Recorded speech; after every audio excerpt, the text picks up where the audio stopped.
रहमतुल्लाहि वबरकातुहू। वालेकुम अस्सलाम। लाइव नहीं गा, मैं रिकॉर्डेड वीडियो बना ਰਿਹਾ। ਸ਼ਹਬਾਜ਼ ਰਸੂਲ ਸਾਹਿਬ ਕੀ ਹਾਲ ਚਾਲ ਹੈ? ਸਰ ਅਲਹਮਦੁਲਿਲਾ। ਸਾਨੂੰ ਕੋਈ ਦੋਸਤਾਂ ਦੀ ਅਵੇਅਰਨੈਸ ਵਾਸਤੇ ਦੱਸੋ ਕਿ ਤੁਸੀਂ ਇਸ ਫੀਲਡ ਵਿੱਚ ਕਿਵੇਂ ਆਏ ਹੋ, ਕਿਸ ਤਰ੍ਹਾਂ ਤੁਹਾਡਾ ਇੱਧਰ ਤਰਗੀਬ ਹੋਈ। ਬਾਕਾਇਦਾ ਇੱਕ ਤਾਂ ਹੁੰਦਾ ਨਾ ਜੀ, ਖਾਨਦਾਨੀ ਤੌਰ 'ਤੇ ਬੰਦਾ ਪਿੱਛੋਂ ਫਾਰਮਰ ਹੁੰਦਾ ਹੈ, ਇੱਕ ਨਇਆ ਸਿਸਟਮ ਵਿੱਚ ਬੰਦਾ ਆਉਂਦਾ ਹੈ, ਤਾਂ ਕੀ ਸਿਸਟਮ ਬਣਿਆ ਤੇ ਟੋਟਲ ਮਿੰਟ ਨੇ ਤੁਹਾਡੇ ਕੋਲ 10 ਸਾਡੇ ਵਾਸਤੇ। ਜੀ ਵਾਲੇकुम अस्सलाम जी। ਰਾਣਾ ਸਾਹਿਬ, ਮੈਂ ਇਸ ਸ਼ੋਬੇ 'ਚ ਕਿਸ ਤਰ੍ਹਾਂ ਆਇਆ, ਅੱਗੋਂ ਕੀ ਹੋਇਆ, ਅੱਗੋਂ ਹੋਣ ਕੀ ਜਾ ਰਿਹਾ ਹੈ, ਸਾਰੀ ਇਹਦੇ ਤੇ ਹੀ ਜਿਹੜਾ ਨਾ ਸਾਡੀ ਗੁਫ਼ਤਗੂ ਹੋਵੇਗੀ। ਬੇਸਿਕਲੀ ਜੀ ਮੈਂ ਆਪਣਾ ਤਾਰਫ ਕਰਵਾ ਦਿਆਂ। ਅੱਜ ਤੱਕ ਮੈਂ ਸੋਸ਼ਲ ਮੀਡੀਆ ਤੇ ਆਪਣਾ ਡਿਟੇਲਸ ਵਿੱਚ ਤਾਰਫ ਨਹੀਂ ਕੀਤਾ ਜੀ। ਬੇਸਿਕਲੀ ਮੇਰੀ ਜਿਹੜੀ ਕਾਸਟ ਹੈ ਉਹ ਜੱਟ ਵੜਾਇਆ 'ਚ ਇਲਾਕਾ ਗੁਜਰਾਤ ਤੇ ਉਹਦਾ ਇੱਕ ਪਿੰਡ ਹੈ ਜੀਟੀ ਰੋਡ ਦੇ ਉੱਤੇ ਗੁਰਾਲੀ, ਉਹਦੇ ਨਾਲ ਮੇਰਾ ਤਾਲੁਕ ਹੈ। ਔਰ ਮੈਂ ਇੱਕ ਛੋਟਾ ਜਿਹਾ ਯਾਨੀ ਜ਼ਮੀਨਦਾਰ ਹਾਂ, 2-4 ਕਿੱਲੇ ਵਾਲਾ ਨਹੀਂ ਬੰਦਾ ਹੁੰਦਾ ਉਹ ਜਿਹੜਾ ਨਾ। ਔਰ ਬੇਸਿਕਲੀ ਅਸੀਂ 4 ਭਾਈ ਹਾਂ ਜੀ। ਵਾਲਦ ਸਾਹਿਬ ਨੇ ਕੋਈ 28-30 ਸਾਲ ਸਾਊਦੀ ਅਰਬ ਦੀ ਜਿਹੜਾ ਨਾ ਉੱਥੇ ਵਕਤ ਗੁਜ਼ਾਰਿਆ, ਮਿਹਨਤ ਮਜ਼ਦੂਰੀ ਕੀਤੀ, ਬੱਚਿਆਂ ਨੂੰ ਪੜ੍ਹਾਇਆ। ਵਾਲਦ ਸਾਹਿਬ ਆਏ ਵਾਪਸ ਤੇ ਅਸੀਂ ਰਿਜ਼ਕ ਦੀ ਤਲਾਸ਼ ਦੇ ਵਿੱਚ ਬਾਹਰ ਨਿਕਲੇ। ਮੇਰੀ ਬੇਸਿਕਲੀ ਜਿਹੜੀ ਫੀਲਡ ਸੀ ਉਹ ਸੀ ਕੰਪਿਊਟਰ ਰਿਲੇਟਿਡ, IT ਰਿਲੇਟਿਡ। ਔਰ ਅਲਹਮਦੁਲਿਲਾ ਬੜੇ ਅੱਛੇ ਲੈਵਲ 'ਤੇ ਮੈਂ ਗਵਰਨਮੈਂਟ ਲੈਵਲ 'ਤੇ ਬਾਹਰ ਜਾ ਕੇ ਗਲਫ ਦੇ ਵਿੱਚ ਉਹ ਆਪਣੀ ਸਰਵਿਸ ਦੇਣਾ ਇੱਕ ਮਾਨੇ ਰੱਖਦਾ ਹੈ ਜਿਹੜਾ ਨਾ। ਮੈਂ 2016 ਦੇ ਐਂਡ 'ਤੇ ਵਾਪਸ ਆਇਆ ਜੀ ਪਾਕਿਸਤਾਨ। ਔਰ ਆ ਕੇ ਦੇਖਿਆ ਕਿ ਸਾਰਾ ਨਿਜ਼ਾਮ ਲੋਕਾਂ ਨੂੰ ਸਮਝਣਾ ਨਹੀਂ ਹੁੰਦਾ ਕੀ ਹੈ ਪਿਆ। ਸੋਚਿਆ ਹੈ ਕਿ ਕੀ ਕਰਨਾ ਚਾਹੀਦਾ। ਜਦੋਂ ਮੈਂ ਇੱਥੋਂ ਬਾਹਰ ਗਿਆ, 10 ਸਾਲ ਦਾ ਮੇਰਾ ਓਵਰਸੀਜ਼ ਦਾ ਜਿਹੜਾ ਨਾ ਐਕਸਪੀਰੀਅੰਸ ਹੈ। ਜਦੋਂ ਮੈਂ ਬਾਹਰ ਗਿਆ ਨਾ ਤੇ ਬੇਸਿਕਲੀ ਮੇਰਾ ਇੱਥੇ ਵੀ ਸ਼ੋਭਾ ਜਿਹੜਾ ਕੰਪਿਊਟਰ ਰਿਲੇਟਿਡ ਸੀ। ਵਾਪਸ ਆਇਆ, ਆ ਕੇ ਦੇਖਿਆ ਕਿ ਐਜੂਕੇਸ਼ਨ ਦੇ ਨਿਜ਼ਾਮ ਦੇ ਵਿੱਚ ਵੀ ਬ੍ਰਾਂਡ ਸਿਸਟਮ ਜਿਹੜਾ ਨਾ ਉਹ ਲਾਂਚ ਹੋ ਚੁੱਕਿਆ। ਅਗਰ ਦੁਬਾਰਾ ਮੈਂ ਐਜੂਕੇਸ਼ਨ ਦੀ ਫੀਲਡ ਅਖਤਿਆਰ ਕਰਦਾ ਤੇ ਉਹਦੇ ਵਾਸਤੇ ਹੈਵੀ ਇਨਵੈਸਟਮੈਂਟ ਚਾਹੀਦੀ ਸੀ। ਵਾਲਦ ਸਾਹਿਬ ਨਾਲ ਡਿਸਕਸ ਕੀਤਾ ਕਿ ਕੀਤਾ ਜਾਏ ਤੇ ਵਾਲਦ ਸਾਹਿਬ ਨੇ ਫਰਮਾਇਆ ਕਿ ਇਹ 2 ਡੰਗਰ ਹੈ ਨੇ ਘਰ ਦੁੱਧ ਸ਼ੁੱਧ ਵਾਸਤੇ ਤੇ ਪੁੱਤਰ 2 ਡੰਗਰ ਹੋਰ ਰੱਖ ਲੈ। ਮੈਂ ਕਿਹਾ ਕਿ ਜੱਟ ਸਾਹਿਬ ਵੱਲੋਂ ਨਾ ਸਿਗਰਟ ਮੇਰਾ ਸ਼ੋਭਾ ਕਿਹੜਾ ਤੇ ਇਹ ਸ਼ੋਭਾ ਬਿਲਕੁਲ ਉਲਟ ਪਰਾਂ ਕਰੋ, ਨਹੀਂ ਲੈਣੀ। ਇਸ ਸ਼ੋਭੇ ਦਾ ਮੈਨੂੰ ਬਿਲਕੁਲ ਨਹੀਂ ਸੀ ਪਤਾ ਸੀ। ਵਾਲਦ ਸਾਹਿਬ, ਮੈਂ ਸੋਚਿਆ ਕਿ ਵਾਲਦ ਸਾਹਿਬ ਦਾ ਤੇ ਸ਼ੌਕ ਹੈ ਔਰ ਉਹਨਾਂ ਦੇ ਸ਼ੌਕ ਵਾਸਤੇ ਮੈਂ ਕਿਹਾ ਮੈਂ ਜਿਹੜਾ ਨਾ ਬਿਲਕੁਲ ਜਿਹੜਾ ਨਾ ਕੋਈ 6 ਮਹੀਨੇ ਸਾਲ ਦੀ ਮੈਂ ਰੈਸਟ ਵੀ ਕਰਨਾ ਚਾਹੁੰਦਾ ਸਾਂ। ਮੈਂ ਸ਼ੋਭਾ ਅਖਤਿਆਰ ਕਰ ਲਿਆ।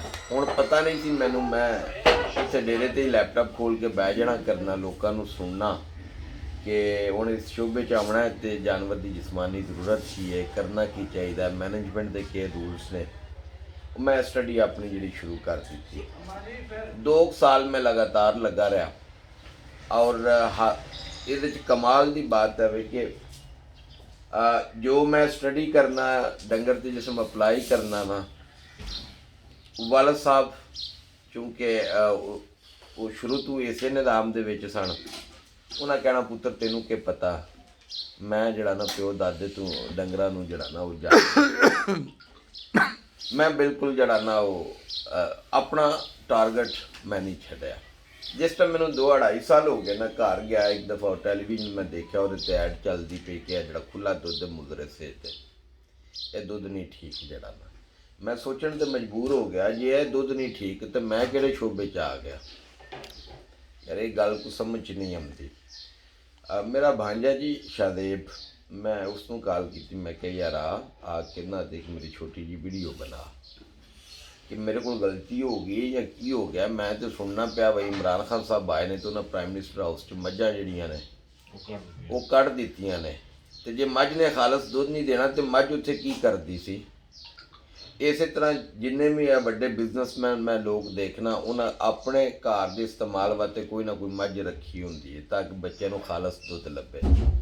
ਤੇ ਇਹ TV ਦੇ ਉੱਤੇ ਕੀ ਹੁੰਦਾ ਪਿਆ, ਮੈਂ ਇੱਕ ਵੀਡੀਓ ਰਿਕਾਰਡ ਕਰਵਾ ਦਿੱਤੀ। ਵੀਡੀਓ ਜਿਸ ਟਾਈਮ ਅਪਲੋਡ ਹੋਈ ਉਹ ਬੜੀ ਵਾਇਰਲ ਹੋਈ। ਜਿਸ ਟਾਈਮ ਉਹ ਵਾਇਰਲ ਹੋਈ ਉਹ ਸੋਸ਼ਲ ਮੀਡੀਆ ਤੋਂ ਡਿਲੀਟ ਕਰਵਾ ਦਿੱਤੀ ਜਾਂਦੀ ਹੈ।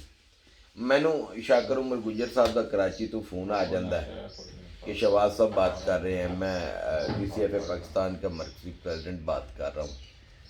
मुझे क्या यानी पता ही नहीं थी कि DCFA की है या शाकर उमर गुजर साहब कौन ने।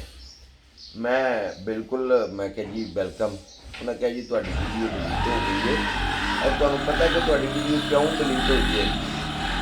ਉਹਦੇ ਪਿੱਛੇ ਹੈ ਕਿ ਜਿਹੜਾ ਡੱਬਾ ਮਾਫੀਆ ਹੈ ਉਹ ਚੂੰਕਿ ਆਰਗੇਨਾਈਜ਼ ਹੈ, ਉਹਨਾਂ ਕੋਲ ਫੰਡਸ ਮੌਜੂਦ ਨੇ, ਉਹਨਾਂ ਦੇ ਬਕਾਇਦਾ ਮੀਡੀਆ ਸੈਲਸ ਮੌਜੂਦ ਨੇ, ਉਹਨਾਂ ਰਿਪੋਰਟਿੰਗ ਕਰ ਕਰਕੇ ਤੁਹਾਡੀ ਵੀਡੀਓ ਜਿਹੜੀ ਉਹ ਡਿਲੀਟ ਕਰਵਾ ਦਿੱਤੀ। ਮੈਂ ਕਿਹਾ ਅੱਛਾ। ਮੈਂ ਉਹਨਾਂ ਬਲਕਿ ਮੈਨੂੰ ਅੱਜ ਵੀ ਅਲਫਾਜ਼ ਯਾਦ ਨੇ, ਉਹ ਕਹਿੰਦੇ ਨੇ ਕਿ ਸਾਨੂੰ ਪੰਜਾਬ ਦੇ ਵਿੱਚ ਸਾਡਾ ਭਾਈ ਲੱਭ ਗਿਆ। ਦੂਸਰਾ ਉਹਨਾਂ ਕਿਹਾ ਕਿ ਇਹ ਸਿਲਸਿਲਾ ਰੁਕਣਾ ਨਹੀਂ ਚਾਹੀਦਾ। ਜਿਉਂ ਹੀ ਫੋਨ ਬੰਦ ਹੋਇਆ ਮੈਂ ਸੋਚਣ 'ਤੇ ਮਜਬੂਰ ਹੋ ਗਿਆ ਕਿ ਯਾਰ ਮੈਂ ਇੱਥੇ ਡੇਰੇ 'ਤੇ ਬੈਠ ਕੇ ਤੇ ਉਸ ਮਾਫੀਆ ਨੂੰ ਲਲਕਾਰਿਆ। ਯਾਰ ਮੈਂ ਤਾਂ ਨਹੀਂ ਉਹਨਾਂ ਨਾਲ ਪੂਰਾ ਆ ਸਕਦਾ, ਮੈਂ ਤਾਂ ਇੱਕ ਆਮ ਜਿਹਾ ਇਨਸਾਨ ਹਾਂ, ਮੇਰੇ ਲਫ਼ਜ਼ਾਂ ਨੂੰ ਕੌਣ ਓਨ ਕਰੇਗਾ। ਦੂਸਰੀ ਸਾਈਡ 'ਤੇ ਮੈਂ ਦਿਨ ਬਣਾ ਲਿਆ ਕਿ ਮੈਂ ਨਹੀਂ ਜਿਹੜਾ ਨਾ ਇਹ ਕਰਾਂਗਾ। ਔਰ ਦੂਜਾ ਪੁਆਇੰਟ ਮੈਂ ਸੋਚਿਆ ਕਿ ਯਾਰ ਇਤਨਾ ਵੱਡਾ ਡੇਰੀ ਸੈਕਟਰ ਹੈ, ਇਹਦੇ 'ਚ ਰਹਿਨੁਮਾਈ ਕਰਨ ਵਾਲਾ, ਗਾਈਡ ਕਰਨ ਵਾਲਾ, ਸੋਸ਼ਲ ਮੀਡੀਆ 'ਤੇ ਗੱਲ ਕਰਨ ਵਾਲਾ ਯਾਰ ਕੋਈ ਬੰਦਾ ਨਹੀਂ। ਫਿਰ ਮੈਂ ਇਰਾਦਾ ਕੀਤਾ ਕਿ ਨਹੀਂ ਯਾਰ ਮੈਂ ਜਿਹੜਾ ਨਾ ਆਗਾਹੀ ਲਾਜ਼ਮੀ ਦਿਆਂਗਾ, ਸ਼ਾਊਰ 'ਤੇ ਲਾਜ਼ਮੀ ਕੰਮ ਕਰਾਂਗਾ। ਮੈਂ ਸ਼ਾਊਰ ਦੇ ਉੱਤੇ ਕੰਮ ਕਰਨਾ ਸ਼ੁਰੂ ਕਰ ਦਿੱਤਾ। ਮੁਸਤਲਿਫ ਟਾਪਿਕ ਰਿਸਰਚ ਆਲਰੇਡੀ ਕੋਈ ਮਾੜੀ ਚੰਗੀ ਮੌਜੂਦ ਸੀ। ਉਹ ਜਿਹੜੀ ਵੀਡੀਓ ਅਪਲੋਡ ਹੋਵੇ ਬੜਾ ਅੱਛਾ ਉਹਦਾ ਰਿਸਪਾਂਸ ਆਵੇ, ਅੱਛੇ ਕਮੈਂਟਸ ਆਵਣ, ਅੱਛੀਆਂ ਦੁਆਵਾਂ ਲੱਭਣ। ਲੇਕਿਨ ਸ਼ਾਕਰ ਭਾਈ ਮੇਰੇ ਨਾਲ ਬਾਰ-ਬਾਰ ਰਾਬਤੇ 'ਤੇ ਕਿ ਤੁਸੀਂ ਦੁੱਧ 'ਤੇ ਵੀਡੀਓ ਬਣਾਓ। ਮੈਂ ਕਿਹਾ ਮੈਂ ਨਹੀਂ ਬਣਾ ਸਕਦਾ। ਉਹਨਾਂ ਨੇ ਕਿਹਾ ਜੀ ਕਿ ਮੈਂ ਵੀਡੀਓ ਨਹੀਂ ਬਣਾ ਸਕਦਾ, ਉਹਦੀ ਵਜ੍ਹਾ ਹੈ ਕਿ ਮੈਂ ਮਾਫੀਆ ਨਾਲ ਨਹੀਂ ਲੜ ਸਕਦਾ, ਮੇਰੇ ਲਫ਼ਜ਼ਾਂ ਨੂੰ ਕੌਣ ਓਨ ਕਰੇਗਾ। ਉਹਨਾਂ ਕਿਹਾ ਜੀ ਕਿ ਅਸੀਂ ਕਰਾਂਗੇ। ਮੈਂ ਜਦੋਂ ਉਹਨਾਂ ਆਫਰ ਕੀਤੀ ਕਿ ਅਸੀਂ ਕਰਾਂਗੇ, ਮੈਂ ਕਿਹਾ ਜੀ ਹੁਣ ਫਿਰ ਅਸੀਂ ਵੀ ਖੁੱਲ੍ਹ ਕੇ ਕੰਮ ਕਰਾਂਗੇ। ਮਾਲਕ ਨੇ ਜ਼ਿੰਦਗੀ ਇੱਕ ਵਾਰੀ ਦੇਣੀ ਹੈ, ਦੋ ਵਾਰੀ ਤੇ ਲੱਭਣੀ ਨਹੀਂ, ਤੇ ਆਪਣੇ ਹਿੱਸੇ ਦੀ ਸ਼ਮਾ ਜਿਹੜੀ ਉਹਨੂੰ ਅਸਾਂ ਉਹ ਜਲਾਣੀ ਹੈ ਜ਼ਿੰਦਾਬਾਦ। ਔਰ ਅਲਹਮਦੁਲਿਲਾ ਬੜੀ ਮੁਹੱਬਤ ਲੱਭੀ, ਬੜਾ ਪਿਆਰ ਲੱਭਾ। ਔਰ ਸਾਡਾ ਵਿਸ਼ਨ ਇਸ ਵਕਤ ਇਹ ਵੇ ਕਿ ਜਿੰਨੀ ਦੇਰ ਤੱਕ ਫਾਰਮਰ ਸ਼ਾਊਰ ਤੇ ਕੰਮ ਨਹੀਂ ਕਰੇਗਾ, ਆਪਣਾ ਹਿਸਾਬ ਕਿਤਾਬ ਨਹੀਂ ਕੱਢੇਗਾ, ਕੈਲਕੂਲੇਸ਼ਨ ਨਹੀਂ ਕਰੇਗਾ, ਜਾਨਵਰ ਦੀ ਜਿਸਮਾਨੀ ਜ਼ਰੂਰਤ ਨੂੰ ਪੂਰਾ ਨਹੀਂ ਕਰੇਗਾ, ਮੈਨੇਜਮੈਂਟ ਆਪਣੇ ਜਾਨਵਰਾਂ ਦੀ ਨਹੀਂ ਕਰੇਗਾ, ਜੈਨੇਟਿਕਸ ਤੇ ਕੰਮ ਨਹੀਂ ਕਰੇਗਾ, ਆਪਣੀ ਜਿਹੜੀ ਹੋਮ ਬਰੀਡ ਮੱਝ ਦੀ ਸ਼ਕਲ 'ਚ, ਗਾਏ ਦੀ ਸ਼ਕਲ 'ਚ ਉਹਨੂੰ ਇੰਪਰੂਵ ਨਹੀਂ ਕਰੇਗਾ, ਰਲ ਕੇ ਜਿਸ ਸਮੇਂ ਕੋਈ ਐਫਰਟ ਨਹੀਂ ਹੋਵੇਗੀ ਨਾ ਉਨੀ ਦੇਰ ਤੱਕ ਇਹ ਸੈਕਟਰ ਤਰੱਕੀ ਨਹੀਂ ਕਰ ਸਕਦਾ। ਇਹਦੇ ਵਿੱਚ ਇਦਾਰਿਆਂ ਨੂੰ ਆਪਣਾ ਕਿਰਦਾਰ ਅਦਾ ਕਰਨਾ ਪਵੇਗਾ ਔਰ ਹਰ ਕਿਸੇ ਨੂੰ ਆਪਣੇ ਹਿੱਸੇ ਦੀ ਜਿਹੜਾ ਨਾ ਉਹ ਪੋਜ਼ਿਟਿਵ ਸੈਂਸ ਦੇ ਵਿੱਚ ਉਹ ਕਿਰਦਾਰ ਅਦਾ ਕਰਨਾ ਪੜੇਗਾ।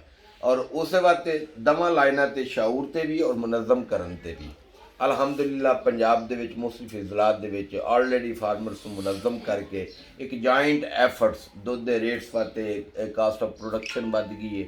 ਯਾਨੀ ਛੋਟਾ ਫਾਰਮਰ ਜਿਹੜਾ ਉਹਦੇ ਕੋਲ ਮਸਾਇਲ ਹੀ ਮਸਾਇਲ ਹੈਗੇ ਨੇ, ਉਹਨੂੰ ਕੋਈ ਰਸਤਾ ਨਜ਼ਰ ਨਹੀਂ ਆ ਰਿਹਾ। ਔਰ ਮੈਂ ਸਮਝਦਾ ਕਿ ਇਹ ਸਾਰਾ ਕੁਝ ਜੋ ਕੁਝ ਹੋਇਆ ਇਹਦੇ 'ਚ ਮੇਰਾ ਕੋਈ ਕਮਾਲ ਨਹੀਂ। ਮੈਂ ਸੋਚਿਆ ਕੁਝ ਹੋਰ ਹੋ ਗਿਆ, ਕੁਝ ਹੋਰ, ਤੇ ਮੈਂ ਇਹੀ ਸਮਝਣਾ ਕਿ ਮਾਲਕ ਨੇ ਸ਼ਾਇਦ ਕੋਈ ਕੰਮ ਲੈਣਾ ਔਰ ਮੈਂ ਇਹੀ ਸੋਚਿਆ ਫਿਰ ਮਾਲਕ ਦੇ ਨਿਜ਼ਾਮ ਦੇ ਮੁਤਾਬਕ ਹੀ ਚੱਲਣਾ ਚਾਹੀਦਾ, ਜਿਹਦੀ ਵਜ੍ਹਾ ਨਾਲ ਇੱਕ ਖਾਹਿਸ਼ ਹੈ ਜੀ ਕਿ ਛੋਟਾ ਫਾਰਮਰ ਜਿਹੜਾ ਉੱਠੇ, ਇਕੱਠਾ ਹੋਵੇ ਔਰ ਆਪਣੀ ਸਪੋਰਟ ਵਾਸਤੇ ਪਾਕਿਸਤਾਨ ਦੇ ਨਿਜ਼ਾਮ ਦੇ ਵਿੱਚ ਰਹਿੰਦਿਆਂ ਹੋਇਆ ਉਹ ਆਪਣੇ ਵਾਸਤੇ ਕੁਝ ਕਰਨ 'ਚ ਕਾਮਯਾਬ ਹੋਵੇ। ਜਿਹੜਾ ਨਾ ਇਹ ਛੋਟਾ ਜਿਹਾ ਇੱਕ ਨਿਜ਼ਾਮ ਸੀ ਕਿ ਮੈਂ ਸੋਚ ਕੇ ਨਹੀਂ ਆਇਆ, ਮੇਰਾ ਇਹ ਸ਼ੋਭਾ ਨਹੀਂ ਸੀ ਹੈ, ਲੇਕਿਨ ਮਾਲਕ ਨੇ ਕੰਮ ਲੈਣਾ, ਉਹਦੇ ਵਾਸਤੇ ਅਸੀਂ ਆਪਣੀ ਜਿਹੜੀ ਹੈ ਨਾ ਛੋਟੀ ਜੀ ਕੋਸ਼ਿਸ਼ ਉਹ ਕਰਨੇ ਆ। ਮਾਸ਼ਾਅੱਲਾ ਜੀ, ਬਹੁਤ ਸ਼ੁਕਰੀਆ ਜੀ, ਜਜ਼ਾਕੱਲਾ ਖੈਰ ਵਾਸਨਾ।